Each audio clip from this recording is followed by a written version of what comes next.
It's the Colorado Rocky Mountain High. I've seen it rain and fire in the sky. The shadow from the starlight. Kathy, are we ready to go? If we aren't, we can't stop it.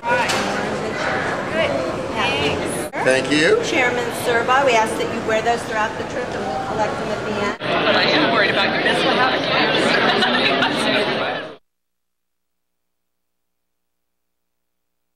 health. We're so proud you chose us over St. Joe or Omaha. We are here on the Front Range, and starting from 1858, we're now a community of 2.7 million people and expected to double in size in the next 3 decades. The biggest issue that I've seen is where is the leadership in the community? And it's a really interesting trend. The leadership of the successful progressive communities, the ones I think are going to be competitive in the next couple decades, has got to come from the private sector. And as important as the public sector leadership and the metro mayors and all the things that we're doing and that you see in other communities is, it's really the private sector that sets the agenda and then gives cover to the political, the elected officials. Meredith talked about a couple things that I thought were interesting. One, this notion of the stranded assets. And Kansas City is a very, very large city geographically. It's one of the largest in the country. And it does have assets in all corners of our community. And this notion of the cultural corridor, which we've got amazing cultural assets in Kansas City, absolutely amazing. Whether they're all in the right place and strung together, that's arguable, but we certainly have the assets. And Marilee talked a little bit about, I love this one, no one's going to save us. And you can't wait for somebody to ride in on a white knight and a white horse, whatever, and save us. We have to do it ourselves. And I heard thematically throughout all of this that business must take the lead. And I hope that doesn't offend our political friends. It's not intended to. But business has to take the lead. And I think we do that reasonably well in our community, but I think we'd all agree there are some things we could even do better in that regard. And the other thing I picked up from Marilee was infrastructure counts.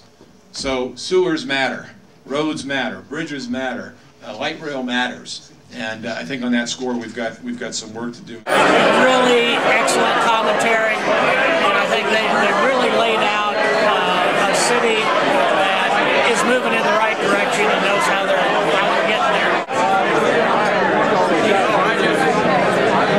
I think it's great to be at this table. Let the record show I was the first one to sit here and everybody else joined me. And we love sitting with David. He has the best table in the house. I love what they had to say about the synergy between the mayors and working together. And I would love to see Kansas City actually have a regular forum for their mayors to all get together and talk about how can they help each other. I really enjoyed Mary Lee's comments about how we have to be responsible for getting it done. So I think that, again, to not make excuses, but just say we have it within ourselves to get it done, whatever we need to get done, and let's go. I really thought it struck home when they talked about how the governments actually talked to one another and they didn't compete when they had new businesses coming into town. Then he became the 41st mayor, and he served 3 terms. And many of the things that you'll see tomorrow and some of the things that you saw today, he implemented. We're a Western city. Denver we have a great appreciation for our Western heritage and our New West image. If you can get the wagon train over the mountain, they'll hire you. Whether you're a woman, black, Hispanic, Native American, white, whatever. There is no economic pedigree. There is no social pedigree. It's all based upon whether you can get the wagon train over the mountain. The best advertisement I got at the end was when Teletech moved its corporate headquarters here from Los Angeles, and we had 2 locations, one southeast, one downtown, and the president's wife turned to me at the ribbon cutting. She said, "We talked to 26 different cities. Did you brainwash all of them?"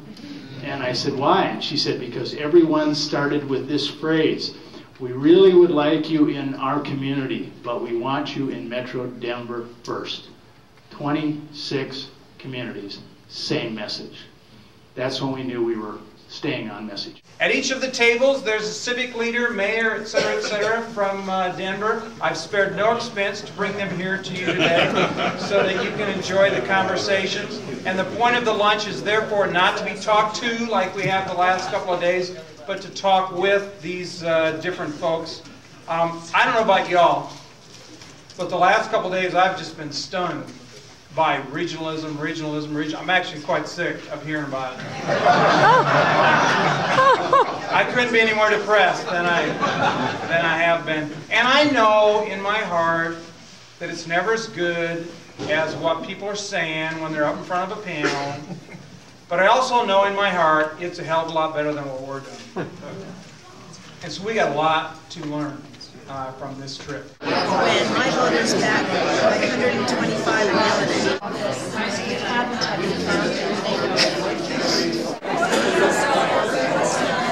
What are the community that water has? We have standing rule, and then while we're in the interlaboratory, they just ask no photos, and that's because we have a lot of proprietary agreements on the table, so we just respect those. And, very special.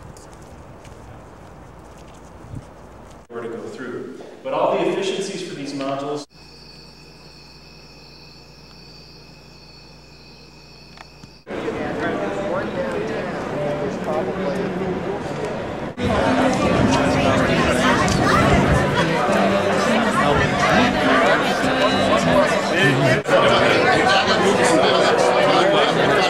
Days that pass so quickly now, and nights are seldom long.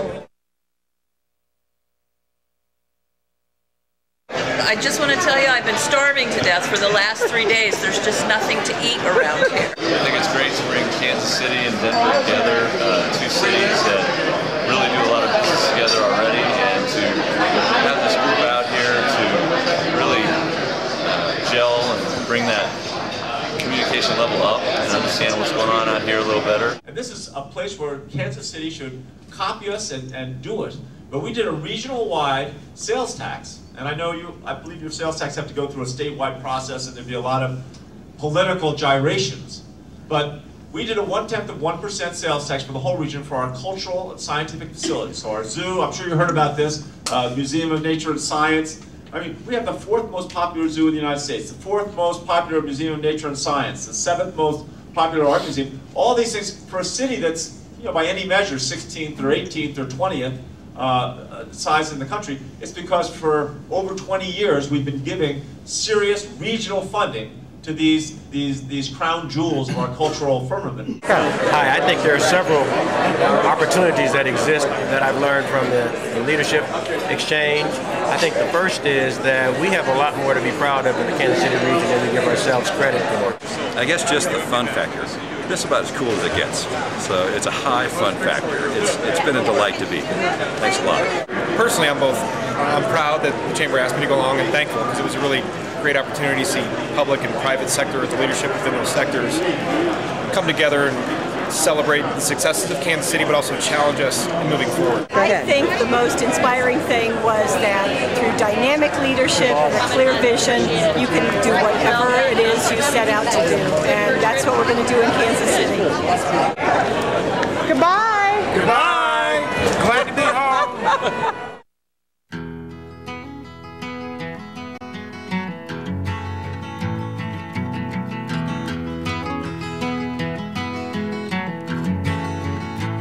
He was born in the summer of his 27th year, coming home to a place he'd never been before.